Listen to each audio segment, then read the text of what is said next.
Deixa eu ver se eu consigo chamar aqui a convidada.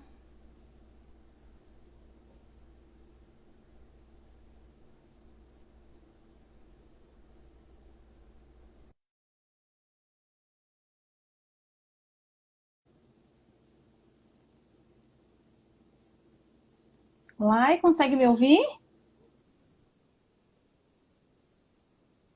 Oi, Lai. Oiê! Pronto, deu certo! Deu Tudo bem? certo! Tudo e você, Lai? Tudo bem. Deixa eu aproveitar e já compartilhar aqui. Sim. Vamos aqui. Eita, acho que tô aqui pondo luz. Agora tá certo. Tá. Você vai pôr também nos grupos, Lai, que vai ser pelo meu Instagram? Tô compartilhando aqui com as meninas já. Ah, ótimo, ótimo.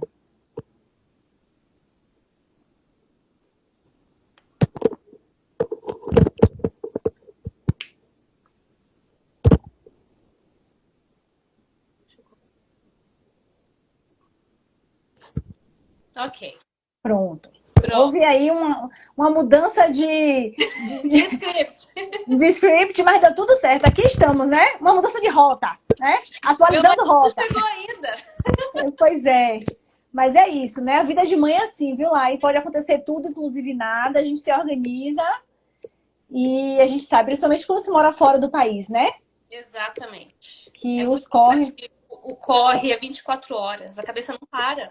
É verdade, Lai. Eu bem sei o que é isso.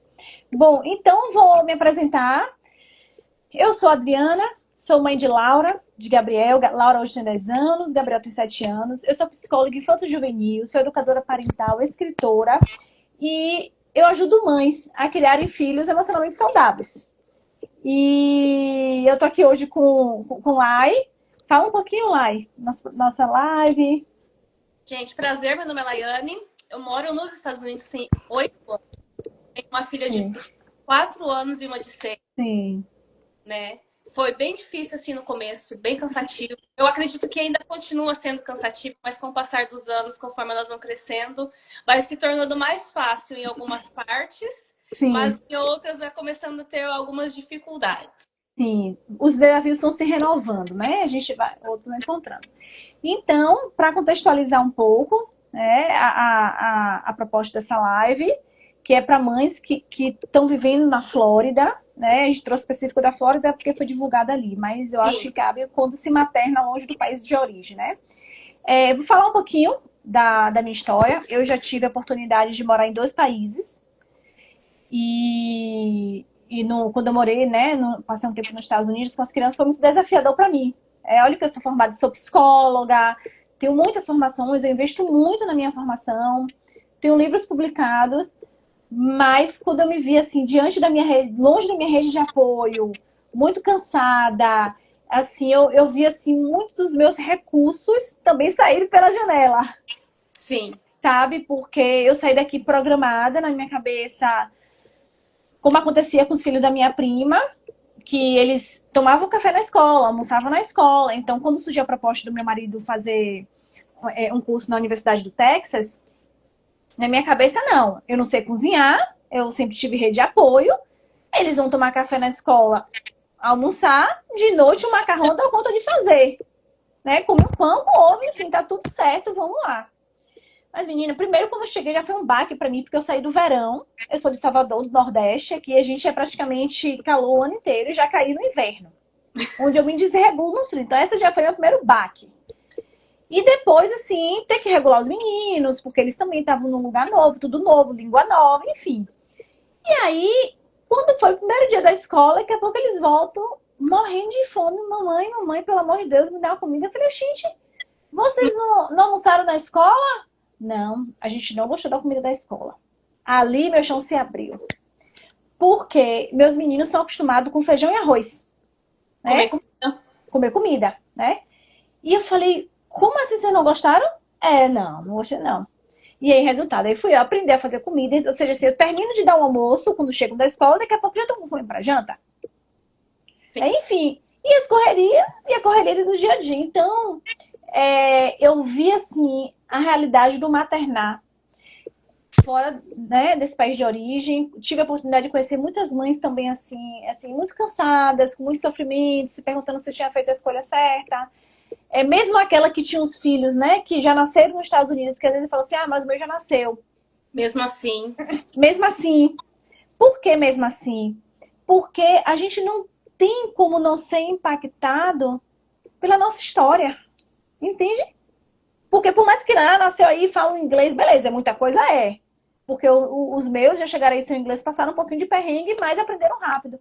Mas existe algo que é a nossa língua materna, que é como se ela chega nos nossos ouvidos, é como se fosse um lugar de acolhimento, porque aquela é a nossa língua. Então a gente não cria um filho deixando de lado a nossa história, não é porque nasceu nos Estados Unidos que não tem mais nada a ver com brasileiro, não. Até porque recebe visita de família, tem contato com a comunidade brasileira, os pais falam em português.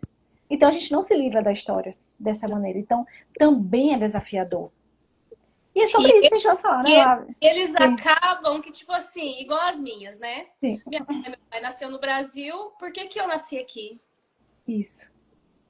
Você fala, logo você vai descobrir, filha, agora ainda não é o momento. Sim. Mas eu também posso. Eu posso morar no Brasil? Eu falei, você pode onde você quiser. É. E elas sabem que a família dela não é daqui. Sim. E isso impacta muito. Sim. Eu tava vendo até esqueci o nome dele, que ele foi campeão no esqui. Que ele parece que o pai é É, norueguês e a mãe é brasileira. Ele falando que ele não se sente pertencente nem de um canto nem outro, que no Brasil ele é norueguês e lá na Noruega ele é brasileiro. E exato. esse senso de pertencimento é importante. Ele é tão importante e nós somos biologicamente programados para viver em grupo, para se sentir pertencente. E isso é um dos motivos que desorganiza as pessoas. Sim. Se você for parar para ver as histórias daqueles jovens que fazem ataque nas escolas, eles são pessoas sozinhas. Porque a solidão, o sofrimento, ele dói demais. A gente sente a dor no corpo. E culturalmente, a gente acaba percebendo que alguns americanos, eles são um pouco mais, não frios, Sim. mas a gente percebe uma certa diferença. É diferente. E É as diferente, crianças automaticamente vão sentindo, né? Outra sim. coisa também que eu vi aí, lá, assim, que também foi muito. Que me chamou muita atenção, é que o tempo que a gente estava aí, eu recebi a visita do meu pai, que ficou um período maior. Eu recebi uma visita. Porque, assim, como é longe, quem vai é para ficar um bom tempo. 6 meses o mínimo. Pois é. E aí, o que acontecia? Na hora de ir embora, a gente sofria quem tá indo embora. Uhum. Entende? Então é um luto assim que você se adapta muito com aquela pessoa que está ali na sua casa e depois tem uma quebra. É. E essa quebra é dolorosa. E aí fala assim: mas aqui é seu lugar, tudo. E aí a gente tem dois tipos de crianças. A gente tem uma criança que tem comportamento internalizante, que quando sente a tristeza, ela sentiu a tristeza, sentiu essa dor, ela se fecha pro mundo, ela fica ali triste, às vezes ela expressa, mas a Quando, gente tem um outro tipo de criança que tem o quê? quando você morou aqui, qual a idade do seu... Ó, Laura tinha 7 e Gabriel tinha 5. A Laura sentiu mais, por exemplo, quando seu pai... Sentiu. Laura sentiu. Laura foi um baque. Tanto que tinha vezes que ela. Tem até um vídeo no meu Instagram, eu mostrando com ela assim, uma carta que a gente criou, onde ela fala da saudade que ela sentia do Brasil. Então, realmente, para ela foi mais difícil, né? Gabriel gostou muito. Modelo de escola diferente. Aqui no Brasil, a gente entra na escola, a gente tem acesso à professora, chega na porta, conversa. Não, aqui não. Você deixa na porta e tchau. Então, tem esse desafio também. E aí, quando a gente lida, por exemplo, com crianças que têm um comportamento externalizante, ela sente e ela comunica através de um comportamento mais desafiador. Porque a criança ela ainda não consegue comunicar o que está acontecendo dentro dela. Então ela tem uma dor que tem ali e essa insatisfação dela acaba vindo através de um comportamento desafiador. Então o comportamento é uma forma de comunicação. Quando os E, meus sogros foram embora, a última vez eles ficaram um mês. Então eu não sim, notei essa diferença, até porque as meninas eram muito pequenas. sim. Agora, se alguém vier hoje, eu sei que elas vão sentir esse baque. Da idade. Sim, sim. Aí eu falo assim, gente, como lidar? Como lidar com essa tristeza? Sim. Na verdade, a gente acaba tendo que lidar com duas tristezas, né? A nossa e a das crianças. Né? Que a nossa a gente não pode ficar de fora. Então acaba sendo. Quê? A gente sempre se esquece. Sempre se Pois anula. é. E aí é um grande perigo. Porque nós, enquanto adultos, nós somos correguladores da criança. O que que isso quer dizer? Nós somos coacalmadores, digamos assim. E muitas vezes a gente vai negando os nossos sentimentos, com medo da criança sofrer. Mas assim, a gente não pode negar. Porque a criança, ela faz excelente leitura corporal. Então eu tô assim, porque quando a gente tá triste, nosso corpo fica assim. Mamãe, você tá triste? Não, não tô triste não. O corpo falando, gritando que não está bem. E aí fica uma incoerência daquilo que eu vejo e daquilo que o outro está dizendo. Então, assim, quando a mãe não se permite sentir, não estou triste, eles foram embora e para corregular junto com a criança vai ser muito difícil, porque não é negando que eu vou conseguir superar o meu sentimento e também o da criança. Então, todas as emoções, Lai, ela tem uma função e ela precisa ser sentida para que ela se torne biodegradável, ou seja, eu sinto e ela passa. Mas quando eu nego, ela toma um lugar maior por mais tempo. Eu vou lhe dar um exemplo. Então, quando a gente pega, por exemplo, as emoções básicas, né? Vamos pegar aqui, que é medo, raiva, tristeza, alegria e nojo, tá? Então, quando a gente pega, por exemplo, assim, qual é a função da tristeza? Quando a gente está triste, a gente quer ficar em silêncio, a gente quer ficar pensando, sempre a gente quer para dentro, calado, não quer muita coisa. Então ela tem essa função da gente refletir para fazer diferente na próxima vez. Quando a gente tem a raiva, qual é a função da raiva? A raiva coloca limite. Já basta, você não vai invadir o meu espaço, porque esse espaço é meu. E a criança precisa aprender sobre limite. Então, este limite é importante, até porque as histórias de abuso, quando a gente pega, são aquelas crianças que são boazinhas, não impõem limites, não fala, não, sai daqui, não me toque, não quero. Então, e quando a gente fala de abuso, não é só a questão do abuso sexual, não. É abuso mesmo, assim. Eu não vou permitir que você fale dessa maneira comigo. Eu não quero lhe dar meu brinquedo agora, porque agora eu tô brincando, mas quando eu terminar, eu posso ser que eu lhe dê esse brinquedo. Aí, quando a gente pega o nojo, qual é a função do nojo? A gente não come a comida estragada porque a gente sente nojo. Fala, não vou comer isso, não. Por outro lado, não é só comida estragada. A gente tem a aversão daquelas pessoas. Nossa, eu tenho um asco. Eu tenho um nojo daquela pessoa. A gente faz cara de nojo. Não gosto. Uhum. O medo. Qual é a função do medo? Eu não pulo pela janela de um prédio alto porque eu posso morrer. Então, ela tem uma função também. E o medo ela faz com que a gente vá mais cauteloso para as coisas. Eu tenho um filho que é super do movimento e minha vida mudou muito depois que duas emoções chegaram na vida dele, que é o medo e a vergonha, porque ele foi mais cauteloso. Então, assim, ele pulava de lugares muito altos. Então, assim, quando começou a vir, eu comecei a me sentir mais em paz. Pois é. E a alegria, qual é a função da alegria? É isso que eu tô aberto, eu quero brincar, eu quero conversar com pessoas, eu quero dançar, eu quero me divertir. Então, essas são cada emoção ela tem uma função. E é para isso que serve. Mas o que acontece quando essas emoções se tornam disfuncionais? E como elas se tornam? Quando eu não sou autorizada a sentir. Então, por exemplo, quando eu não sou autorizada a sentir medo, o que acontece? A gente tem fobia.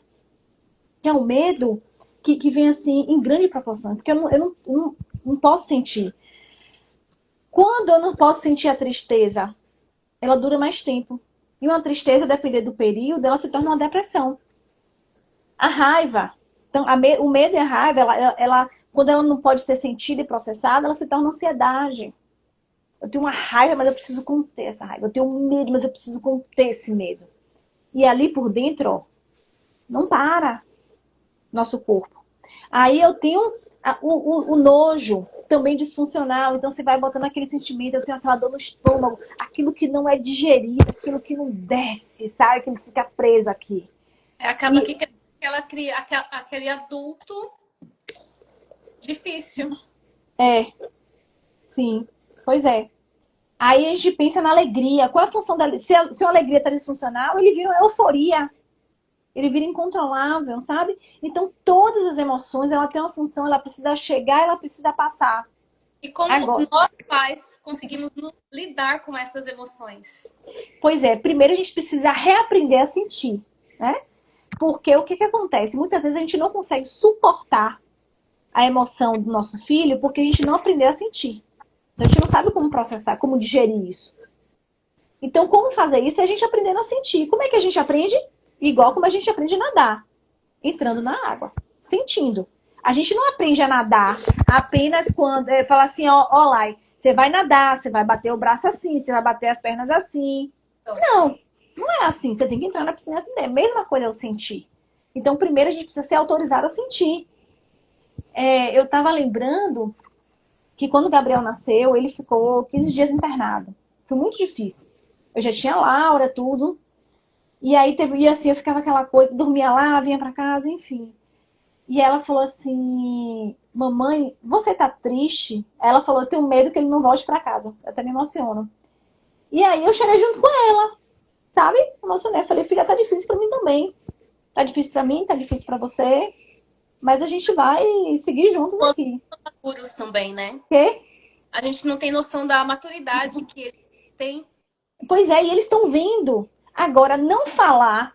Eu vou dizer uma coisa lá, que quando você entender isso, muita coisa vai fazer sentido pra você.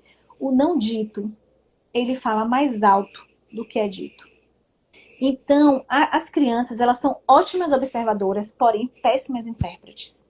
É melhor que nós adultos, nós pais, a gente chegue para a criança para explicar a situação do que deixar ela interpretar do jeito dela. Entende? Então, isso é muito importante. Não tem medo de falar para a criança agora. Vai falar de qualquer jeito, não. Vai usar uma linguagem que a criança vai dar conta de processar. Agora, não dizer essa coisa de ficar falando, ó. A criança vai captar algo que tem ali, esse não dito, vai se sentir angustiado. Inclusive, esse é um dos motivos da desregulação emocional da criança. Tá acontecendo alguma coisa aqui, eu não sei o que é. Entende? Então, esse não dito é também um dos motivos de ansiedade das crianças. Não ser dito o que está acontecendo. Eu estou preocupado. Uma da realidade também que eu percebi nos Estados Unidos assim é mudança de casa, mudança de escola, mudança de bairro. Então, assim, a gente sabe da luta que é. Você tem a conta para pagar, então você tem a preocupação com o aluguel no outro dia que vai vencer. Entende? Então, assim, longe da rede de apoio, né? Se não for vocês, vai ser quem, então? Entende? Então, assim, então é muito desafiador. E a criança precisa de uma corregulação. Mas como é que eu vou conseguir, né, fazer essa corregulação quando eu estou desregulada? Então é melhor que seja sincero com a criança, que explique, olha, eu não estou bem, estou me sentindo preocupada. E outra coisa, é importante que seja dito, não é com você. Porque a criança, ela acha que o mundo gira ao redor dela. Tanto que ela pede tudo, mas por que não? Ela quer tudo o tempo inteiro, não para. Como ela também acha que quando os pais brigam é por causa dela, ela acha que quando a mãe chega em casa de cara feia é por causa dela. Não só a mãe não, viu? Lá eu tô dizendo a mãe, porque normalmente é a mãe que é responsável por essa corregulação, por estar ali no dia a dia. Então, quando eu falo mãe, é pai também, é quem tá ali ao redor da criança. Então é muito importante falar assim, olha, eu estou preocupada, eu estou triste, com raiva, mas não é com você não. Isso acalma. É outro motivo, porque a criança começa a entrar em angústia achando que é por causa dela. Será que eu fiz alguma coisa de errado? O que eu fiz? E aí fica com aquilo ali, ó. Mas eu tô falando assim pra você, mas não é nada consciente. É o inconsciente que vai trabalhando. Aí muitas vezes a criança tá desorganizada, tá ali, teimando, e a gente não sabe o que é. Mas muitas vezes assim, é uma incapacidade de entender o que de fato está acontecendo porque os adultos estão escondendo dela. Sim. Faz sentido, Lai? Faz total sentido. Eu tenho a Lindy, Sim, ela faz ginástica. sim. E quando ela começou, ela ia super bem. E de Sim, repente ela começou a travar. Ela começava a ficar com vergonha, com sim, medo, mas era o medo de errar, de fazer, por exemplo, um exercício, né, da ginástica. Ela ficava com medo de errar, aquilo travava ela. Que ela tinha que parar, voltar, vir até mim, já no olhar dela já sabia, ixi, aconteceu alguma coisa que gostou. Tanto que eu já até perguntei, falei assim, filha, você quer parar de fazer? Não, mãe, eu não quero parar. Mas tem esse medo.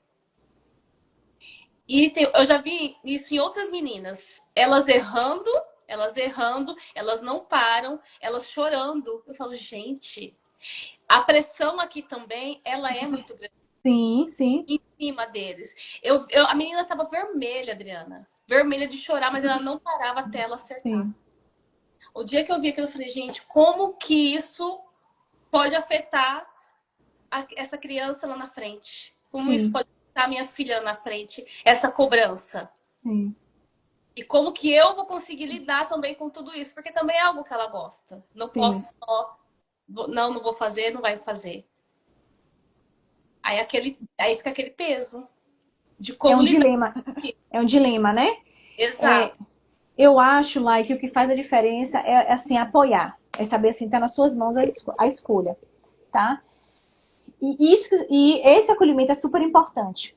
Eu vou dar um exemplo mais ou menos assim, depois eu vou costurar com isso que você tá falando. Às vezes a criança tá na escola, tem um problema com a amiga, que acha assim, ah, a amiga tá maltratando. A primeira coisa que os pais falam é, se afasta. Não quero mais ver você com ela. Não brinca. Mas às vezes a criança não quer, entende? E aí, se eu tiver que fazer isso, é melhor eu nem contar, porque senão vai mandar me afastar. Então, o que é preciso fazer? Dar recursos para que essa criança possa enfrentar, entende? E não simplesmente mandar afastar. Até porque é melhor que isso aconteça agora, quando é criança, que está debaixo de nossas asas, onde a gente pode fazer um manejo cuidadoso do que no adulto, na adolescência, que a tendência é se afastar. É. Então é hoje que a gente precisa fazer esse manejo. Então, no caso da sua menina, que está com medo, ok. Você tem o direito de sentir medo. Você tem direito. Gente, é aí que está a grande questão. Muitas vezes, a gente via muito na pandemia as pessoas dando entrada nos hospitais, nas emergências, achando que estava tendo ataque cardíaco. E quando chegava lá, era o quê? Não, não era uma crise de ansiedade. Não, é psicológico. Não é porque é psicológico que não é fisiológico. Entende? Então a gente tende assim, a desmerecer uma emoção ali porque acha que não é psicológico. Isso, mas não é assim. O corpo sente. O corpo sente, é um desafio grande. O medo é real. O medo é real. E como é que a criança supera o medo? Com um corregulador. Com a pessoa do lado, falando, ok, eu estou aqui com você. É o abraço. Entende? Eu abraço, exatamente. Eu estava até vendo um post no Instagram daquela patinadora, né, americana, que ela ganhou ouro e que ela foi muito criticada, mas ela foi firme, ela começou brilhante a carreira dela, 14 anos, parece que com 16 anos ela resolveu dar uma parada, porque ela não aguentou pressão, ela enfrentou, foi e voltou agora e ganhou esse ouro. Entende? Então, muitas vezes, essa coragem dessa parada, e falar assim, não, você pode parar. A gente precisa entender os nossos limites. Entende? A gente precisa entender os nossos limites, senão a vida nos atropela. Adultos que não quer parar, que Pois não é, consegue parar, que não consegue encerrar um ciclo e começar o outro. sim. O É, é, medo. É é o o medo. medo. É o medo do fracasso. Ah, o que vão pensar? Ah, eu tô Sim. parando, né? E não é só isso não, viu, Lai? O medo do novo, ele é real. E o que acontece com a gente? Muitas vezes a gente fica naquele ciclo, mesmo sabendo que tá dolorido, tá demais, mas é difícil de sair porque ali já é um lugar que eu conheço. Entende? Então, o novo, o desconhecido, ele consome nossa energia. Então, é por isso que muita gente fica ali presa naquele lugar de sofrimento. Porque sair dali precisa ter um novo aprendizado. E novo aprendizado, ele consome energia cerebral.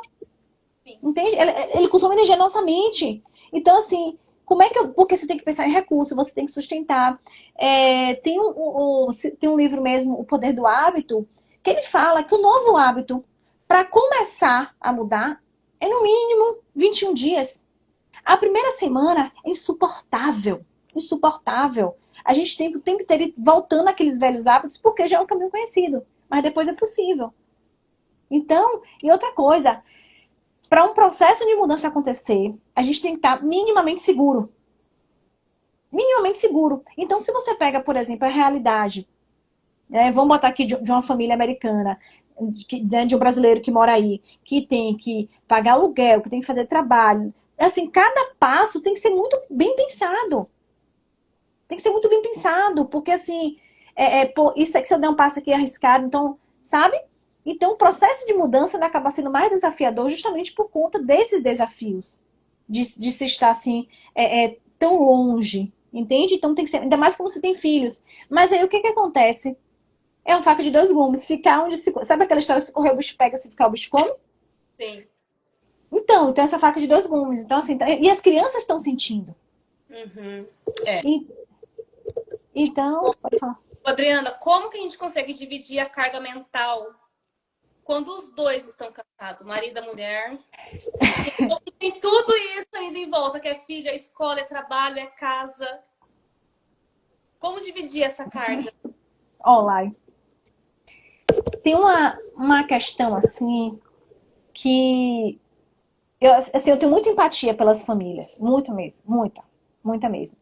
Eu vou contar como foi que eu fiz lá nos Estados Unidos. Eu estava muito sobrecarregada, o marido também, porque a rotina da universidade também é uma rotina puxada, não é fácil.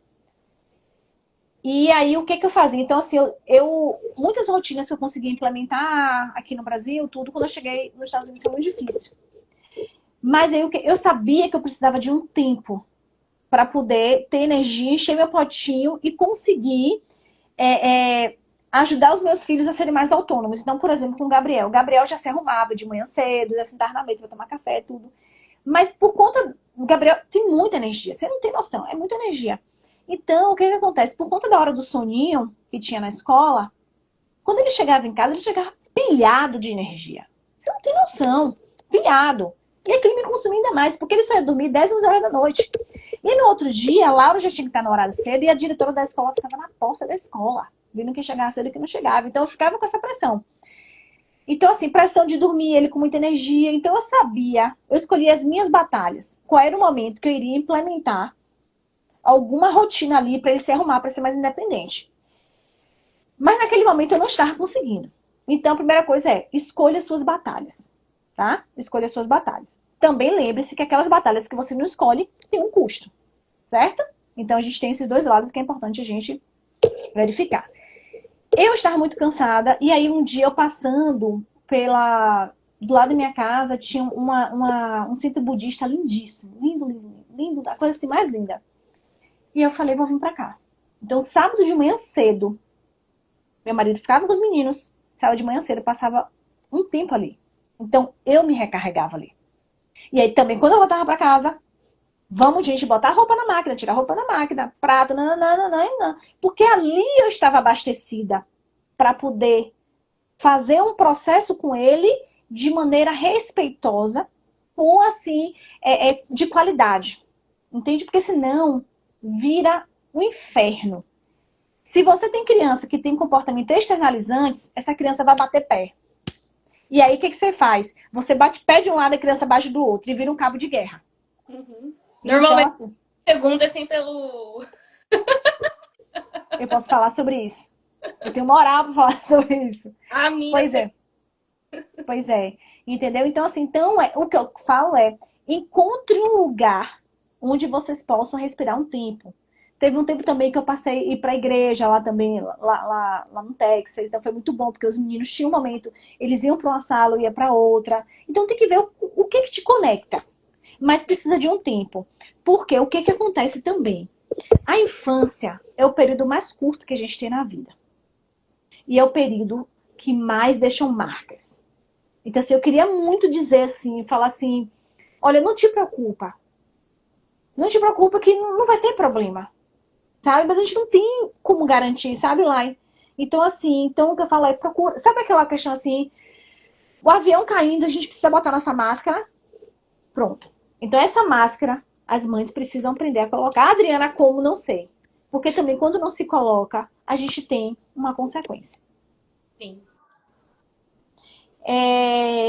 Porém, tem uma coisa aqui que eu acho que vai ajudar muito. Não sei se você já ouviu falar no livro As 5 Linguagens do Amor da Criança. Já ouviu falar? Sim. Você já leu esse livro? Ainda não. Pronto. Então, se quiser, depois eu disponibilizo o teste das 5 Linguagens do Amor da Criança. Esse livro é bem interessante, que ele fala o seguinte, que nós temos, cada um tem uma linguagem que sente mais a presença do outro, a conexão do outro. E descobrir isso, gente, faz toda a diferença, porque vocês vão economizar tempo. Porque mesmo aquelas mães que trabalham em casa, eu falo trabalhar em casa, porque muitas vezes fala, você trabalha? Não, mas eu trabalho dentro de casa. É muito cansativo e desgastante emocionalmente. Muito. E aí, mas eu passo o dia inteiro, eu faço tudo por ele, levo pra escola, faço isso, faço aquilo. Mas será que essa é a linguagem do amor que a sua criança sente você? Porque às vezes não é. Então, às vezes eu vejo, até na clínica, quando eu vou verificar lá, os pais estão fazendo um esforço enorme, dando tudo que tinha ali de energia pro filho, mas não é aquilo que conecta. Então, quando se entende qual é a linguagem do amor, às vezes 15 minutos a criança está abastecida. E aí, sabe o que acontece, Eli? Esse sentimento de culpa diminui. A criança se acalma, diminui aqueles comportamentos mais desafiadores, e aí a coisa flui melhor. É igual, aqui o poder de compra, ele é muito bom. Então a gente consegue dar para os nossos filhos muitas coisas, muitos brinquedos. Vou suprir a necessidade dele, vou comprar isso, comprar aquilo. Às vezes não precisa nem comprar. O quarto fica cheio. Eu conversando com uma amiga, falei assim, elas não brincam mais com isso. Eu vou tirar, peguei e tirei escondido. Você acha que sentiu falta? Sabe o que elas gostam? De sentar, de fazer o piquenique, de ficar no quintal, de brincar com o tapoer da minha cozinha. É o que elas gostam. Aí, igual, elas amam fazer o piquenique. Para elas, aquilo dali é o momento delas de conectar. Ou colocar o cachorro na sala para dormir todo mundo junto. Sim. Às vezes a gente acha que a gente precisa de muito. Sim. E na realidade não. Só precisa estar disposto. Sim. Eu sempre falo, né? Até nas palestras quando eu faço, que quando a gente tem um filho, normalmente os pais acabam correndo para comprar um carro maior, uma casa maior. Mas comprar um carro maior e uma casa maior, ele tem um custo. Não é só um custo financeiro, é um custo emocional, porque eu vou ter que trabalhar mais para poder pagar isso. E aí o que acontece? Você se distancia da criança. Uhum.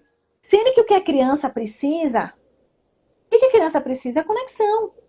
Entende? Então, às vezes, é melhor você ter um carro mais simples, uma casa mais simples, ter um custo de vida menor e ter presente. A criança não é presente, é presença. É isso que faz a diferença. Ah, Adriana, mas eu preciso pagar minhas contas. O custo de vida nos Estados Unidos é alto, eu sei disso. Só que a criança também está precisando. E muitas vezes o comportamento desafiador da criança é por conta da falta de tempo. Exatamente, dessa falta de tempo. Dessa falta de tempo. O aniversário delas é em outubro. Eu falei, filha, o que você vai querer? Eu quero ver uma festinha, mãe. Você não quer ir pra Disney? Não. Falou, como assim? Não quer? Não, mãe, eu quero uma festinha. Com vocês aqui em casa, com os meus amigos. Pronto. Sim. Gente, é assim, nós pais que complicamos. Isso, exatamente. É isso mesmo. Ela, e assim, nem sempre a criança consegue dizer eu estou frustrado, eu estou cansado, eu estou triste. E vem através do comportamento desafiador.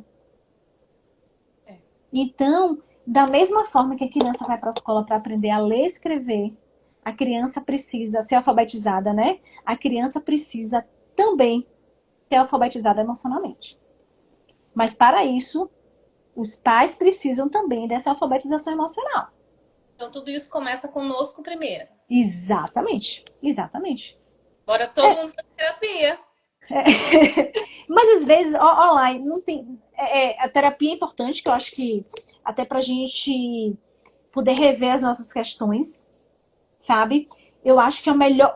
Deixa eu falar uma coisa pra vocês. O melhor presente que a gente dá ao nosso filho é a nossa saúde mental. Não tem coisa melhor. E a gente lidar com as nossas questões vale muito a pena. Porque a gente vai libertando os nossos filhos. Ou seja, porque às vezes ou a gente tá repetindo aquilo que a gente odeia, que a gente recebeu de educação, então a gente vai pro outro extremo. E a gente se perde nisso. O que não é o ideal. Então a terapia é importante. Agora, estudar também é importante. É muito importante. Porque a gente está vivendo outro momento agora, que é o momento das telas. Que é outro problema grande. Eu até fiz uma postagem no meu Instagram falando assim, né, que uma criança, por exemplo, que tá, não sei se você viu, Eu né? vi, eu vi. Então o que acontece? Aquela brincadeira que é na água, que é de corpo, a criança tá animada, mas ela brinca, sobe a curva de ativação e abaixa porque ela se acalma. A criança na tela é uma forma de entretenimento, mas ela sai ainda mais pilhada de energia. Verdade. É igual foi Entendeu? no final de semana. No meu quintal tem um buraco. Eu não tenho grama Sim. numa parte porque elas Sim. gostam de ficar ali cavucando. Só que elas entram muito cansadas dentro de casa. Sim. Aí esse dia eu falei assim, calma aí, que luta que eu quero? Eu quero meu chão limpo, eu quero elas lá fora brincando. Pronto. Lá fora brincando e deixa sempre. Isso. Depois a gente limpa. Perfeito. Era outra batalha também que eu escolhi. Minha casa desarrumada, mais minha paz mental. Porque assim, não tem jeito. Criança em casa, a casa vai ficar desarrumada. Você vai... E aí, o que vai acontecer? Vai virar também um momento de desgaste. Porque você vai estar arrumando, a criança vai estar desorganizando, porque isso é ser criança, é experimentar. Né? Eu conheço uma pessoa que a mãe era assim, organizadíssima. Organizadíssima. Deitar no sofá tinha que ser com lençol. E ela hoje é adulta, ela fala com dor. Eu não podia deitar no sofá da minha casa, tinha que botar um lençol. Ou seja, então você vai perdendo. Também assim, vai deixar a criança tomar leite condensado no sofá para derramar tudo. Não estou falando sobre isso, sabe, Lai? Também é Sim. importante deixar claro. Mas eu diria assim, também Tem que ter a regra. isso, é importante ter a regra, tem que ter os limites, é importante a borda, mas dentro desse limite é importante dizer assim até que você pode ir. Eu vou dar um exemplo sobre isso. Você dá duas massinhas para a criança, uma azul e uma verde. O que ela vai fazer? Mistura. Misturar. O que o adulto faz? Pede pra não misturar. Mas por quê? Se não quer que misture, dá a massinha da mesma cor. Que você ganha mais, tá? Ok, então assim, deixa a criança misturar. Qual o problema de misturar? Ela quer ver, a criança está fazendo hipótese, ela quer ver o que vai dar. Mas aí a criança, você fala assim, você pode brincar na mesinha. Fica à vontade, explorar, fazer bolinha, triângulo, quadrado, enfim. Aí a criança sai e vai brincar no sofá. Não, você saiu do lugar que a gente tinha acordado. Ou você brinca lá e eu tomo a massinha. Entende? Então eu estou colocando limites, porque limite também, borda, é organizador, é importante, ao mesmo tempo que eu estou deixando também o espaço dela para ser livre, para usar a criatividade, que é usar a massinha do jeito que ela quer dentro daquele espaço, né? Exato. Botar na boca não pode. Minha filha tinha um trabalho para entregar na escola hoje. Sim. Fiz ontem. Então eu tinha que colocar uma foto dela, né? Desde quando ela nasceu até os 6 anos de idade dela. Sim. Fizemos essa parte, ela escreveu, aí ela começou a colorir. Aí aquilo foi me dando uma agonia, porque ela começou eu não tava achando bonito, eu falei assim, meu Deus do céu, eu vou ter que sair daqui. Porque senão eu vou falar pra ela que não tá ficando legal, que não tá ficando bonito. Sim. Peguei, saí e falei assim pro meu marido, falei assim, fica de olho aqui que eu vou tomar um banho, senão eu vou brigar com ela, mas o trabalho não é meu, o trabalho é dela. Sim. Eu já tava sentindo as dores do trabalho dela, mas no final das contas ficou bonito. Sim. Eles sabem o que eles estão fazendo também. Sim. E é importante a gente confiar, né? Uma das necessidades da criança é a necessidade de autonomia, de criatividade, né? Todos nós temos. E é importante a gente confiar que a criança é capaz. Isso também é organizador. Então, muitas vezes a criança está apresentando sintomas de desregulação emocional porque ela não está tendo a autonomia que ela precisa. Mas a autonomia precisa vir com maturidade, tá? Eu não vou dar autonomia para uma criança, por exemplo. Tem outro vídeo que eu postei até lá com minha filha numa loja, onde a gente, não sei se você vê esse vídeo, nós entramos numa loja que ela gosta muito, que é cheia de coisinhas, e aí, como ela gosta muito, e aí a gente sempre passa no shopping, acaba tendo pouco tempo, nesse dia eu estava disponível para ela. Eu falei, filho, eu tô aqui fora sentada enquanto você escolhe o presente da sua amiga. Lá, eu juro por Deus. Depois de 50 minutos ela veio, me ajude, porque ainda não consegui escolher. Porque é lógico que tem muitas coisas. Aham. Porque muitas coisas, muitas escolhas, vai dando para ela ansiedade. Então ela foi desorganizando, ela foi ficando nervosa. Mas como aqui em casa meus filhos podem sentir as emoções, aqui em casa está permitido, ela falou assim, eu estou ansiosa, eu não aguento. Ela foi lá e pediu ajuda. Então, Você deu espaço para ela ser. isso. Mas por outro lado, ela ainda não tem maturidade para muitas escolhas.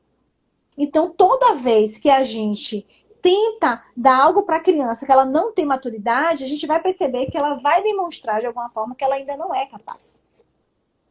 Entende? Aí precisa do apoio do adulto. Ou para dizer, você é capaz, vá que dá certo, ou então para ajudar a fazer.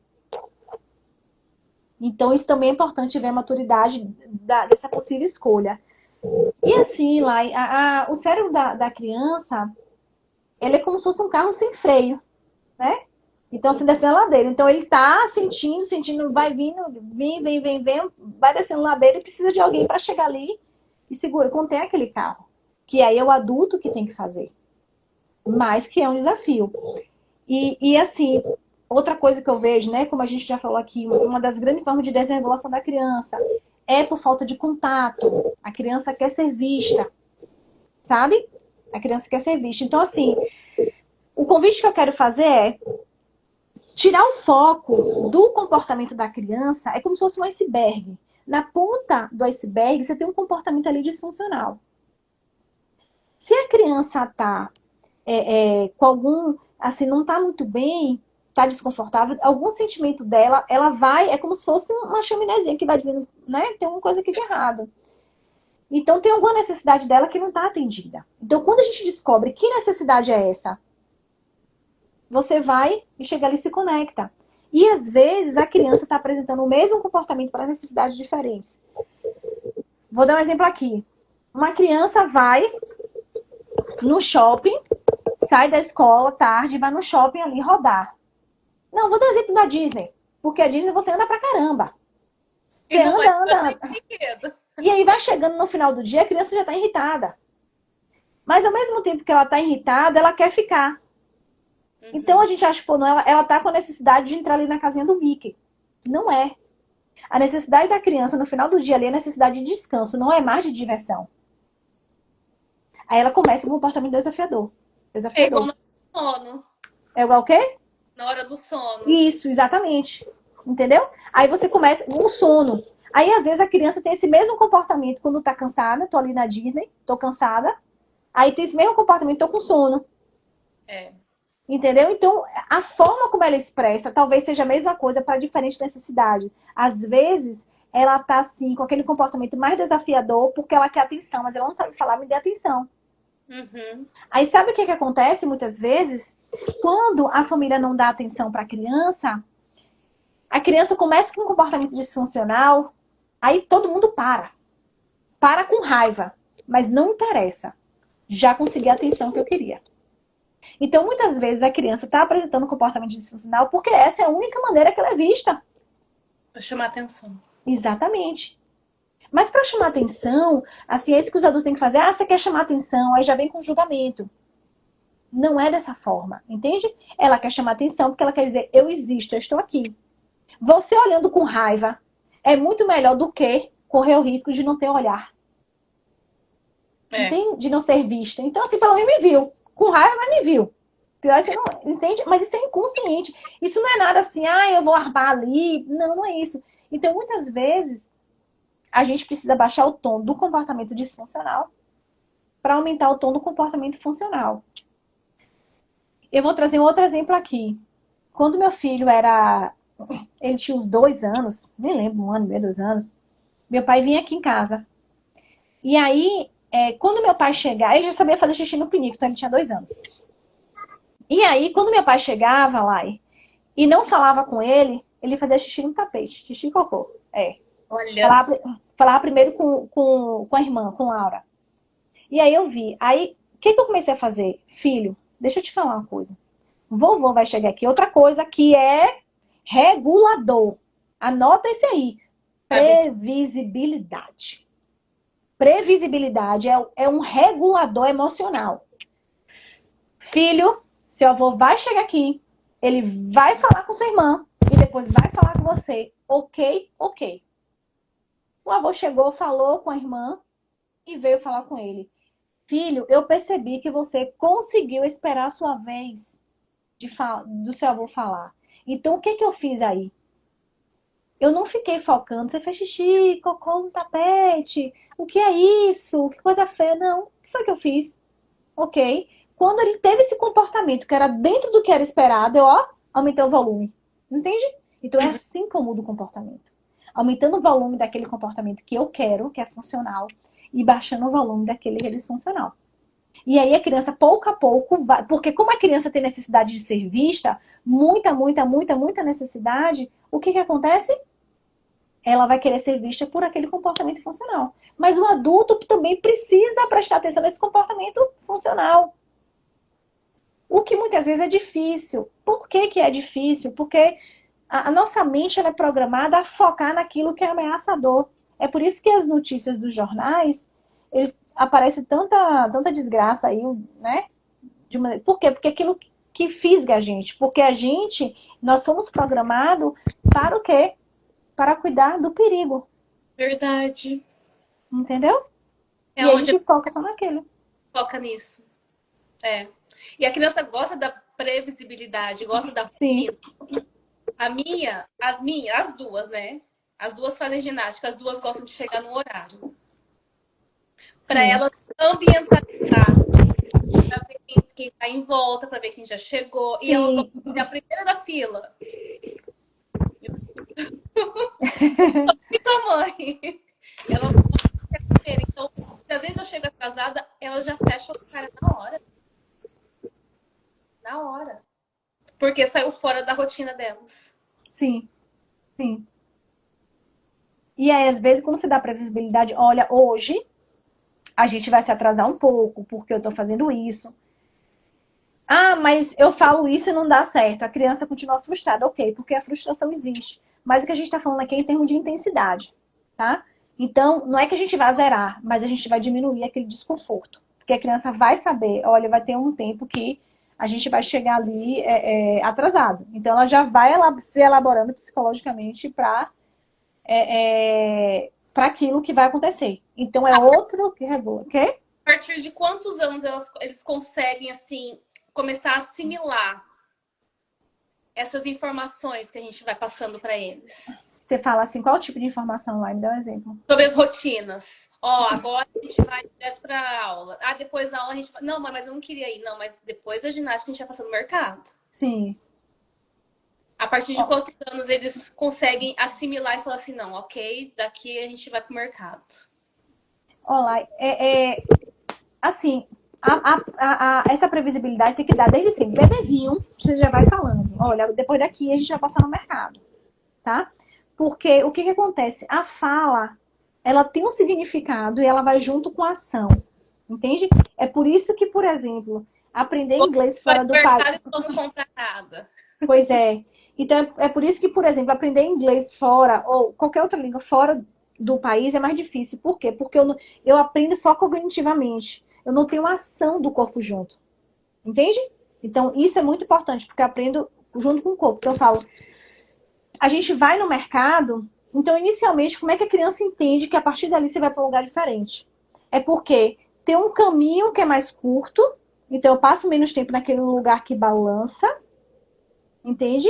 Eu saio do carro, se tá inverno, então eu abro agora para um lugar mais frio. Entro no mercado e vejo um monte de coisa na minha frente. Então eu entendo que aquilo não é mercado. Eu vou para o mercado, então ela já começa a entender. Não sei se foi complexo demais a forma que eu expliquei, mas é basicamente isso. Então, desde sempre, é importante já explicando para a criança o que vai ser feito. Tá? Não é porque a criança não fala que ela não está processando. Entende? Então ela vai entendendo que vai ter esse momento. Então, o que que ajuda numa rotina? Se é rotina, o que que ajuda?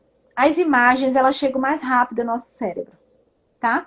Então, quanto menor a criança, melhor para a memorização com imagens. Então, você pode usar cartões de imagem. Olha, a gente vai aqui para a ginástica, depois a gente vai no mercado, depois a gente volta para casa. Então, ela consegue entender melhor essa rotina. A mesma coisa a rotina de manhã, na hora de ir para a escola.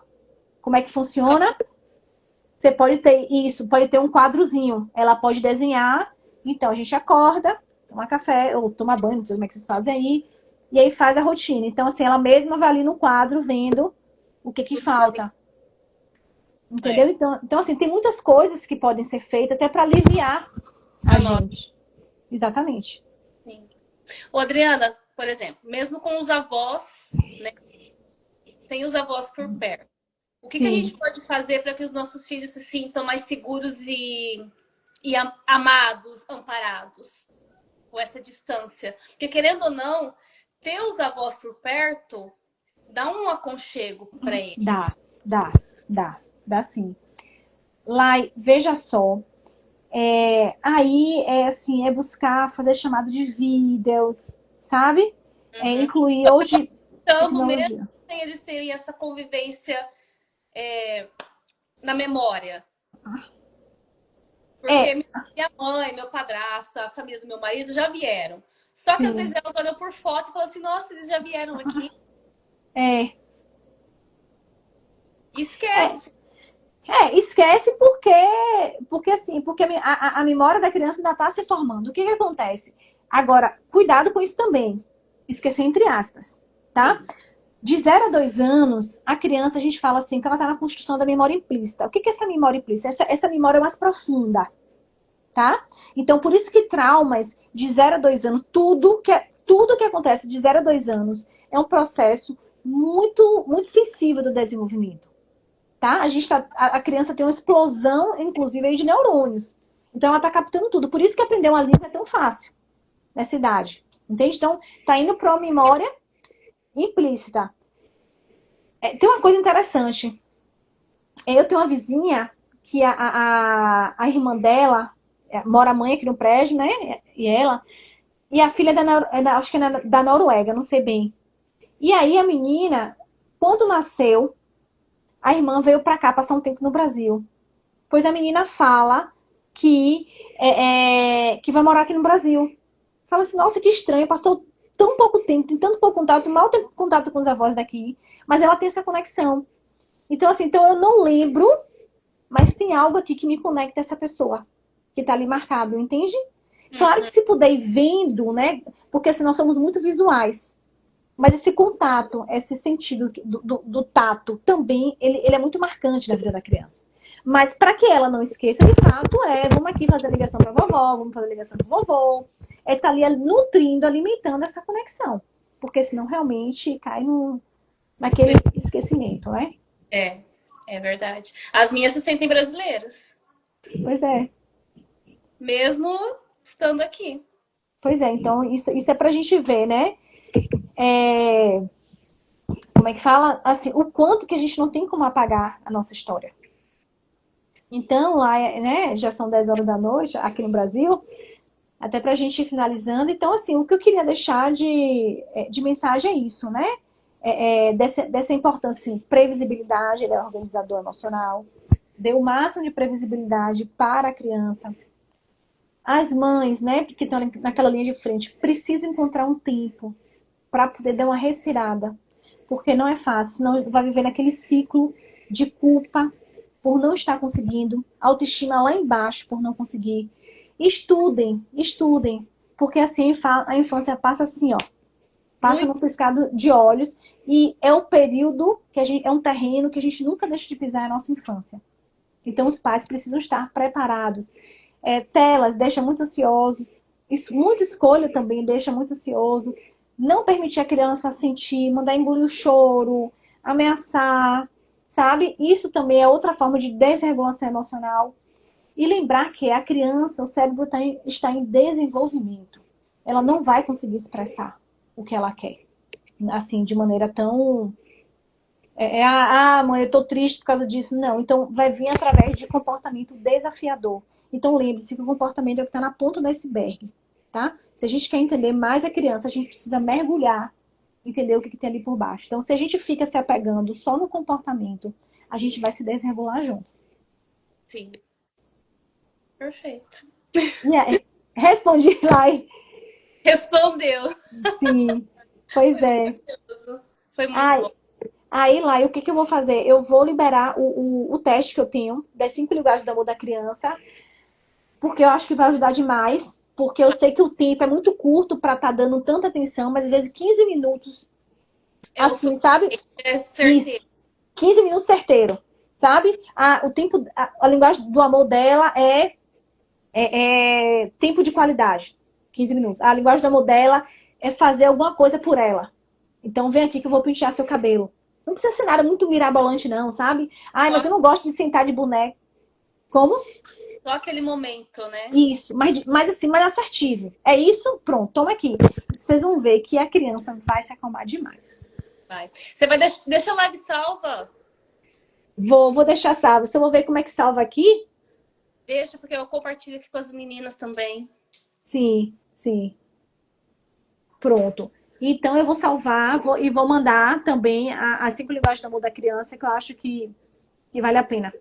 Eu acho que Isso. ajuda muito. Porque não é assim um tempo muito grande, às vezes um tempo, pouco tempo certeiro já ajuda muito. É Aham. isso. Ai, o pacotinho. Ei, coisa linda! Ela fala português? Fala. Ai, tudo bom? Oi. Essa é Oi, a você é linda. segunda. Essa é o Essa, quê? essa é a segunda, é onde a gente. Ah, entendi. Entendi. Essa aqui não desiste. Não, É, essas são as que eu mais gosto. Desistir não é opção. não. Né, filha? Um beijo, viu, gente? Muito obrigada, viu? Eu que agradeço. Com alegria. Um beijo. Tchau. Tchau.